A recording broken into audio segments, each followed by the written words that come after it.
Hello friends, welcome to my new blog. এই ব্লগটা অনেক দিন আগেই এডিট করে তোমাদের কাছে দিয়ে দেওয়ার কথা, কিন্তু সময়ের অভাবে দিয়ে উঠতে পারছিলাম না। আমরা গেছিলাম সিরাজ উদ্যান, বারাসাতে একটা পার্ক আছে, সেইখানে এটার কিছুটা অংশ আমি কয়েকদিন আগে একটা ভিডিওতে পোস্ট করেছিলাম, বাকি অংশটা আমি এই ব্লগে শেয়ার করছি। দিনটা ছিল রোববার। আমি, মা আর ছেলে মিলে একটু বেরিয়েছিলাম।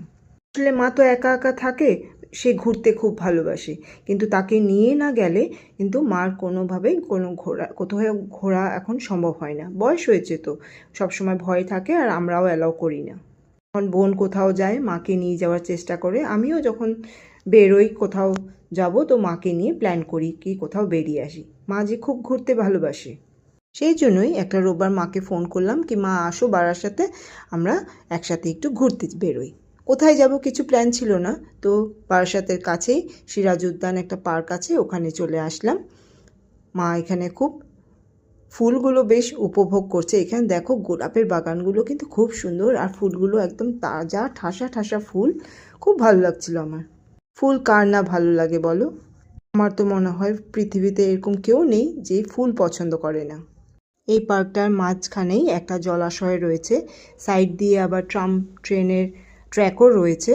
এখানে খাওয়া দাওয়ার ব্যবস্থা আছে, যেটা পেছনে দেখছো। মা তো বেশ ফুল উপভোগ করছে, আর সামনে জলাশয়টাও বেশ সুন্দর লাগছে। আর এখন সন্ধে নেমে আসছে, যেহেতু সূর্যটাও ডুবছে, সেটা ছায়াটা বেশ দারুণ লাগছিল।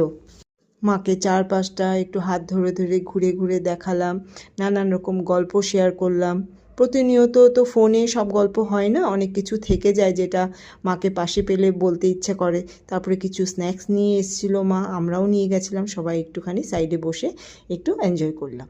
এই করতে করতেই সন্ধে নেমে আসলো, বেশ লাইটগুলো জ্বালিয়ে দিল, বেশ সুন্দর লাগছিল।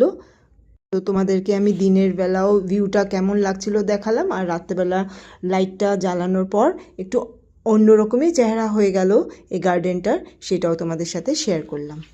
তো তোমাদের সাথে আলটিমেটলি আমি এই বছরের ব্লগটা তোমাদের এই বছরেই দিয়ে শেষ করতে পারলাম। কেমন লাগলো আমার এই ব্লগটা প্লিজ কমেন্টস করে জানিও। সকলে ভালো থেকো, সুস্থ থেকো। সকলকে নতুন বছরের অনেক অনেক শুভেচ্ছা আর ভালোবাসা জানিয়ে এই ব্লগটা আমি এখানেই শেষ করলাম। নতুন বছরে আবার নতুন নতুন ব্লগ নিয়ে হাজির হব। আর যদি ভালো লেগে থাকে ভিডিওটা, প্লিজ একটু লাইক, কমেন্ট আর শেয়ার করে দিও।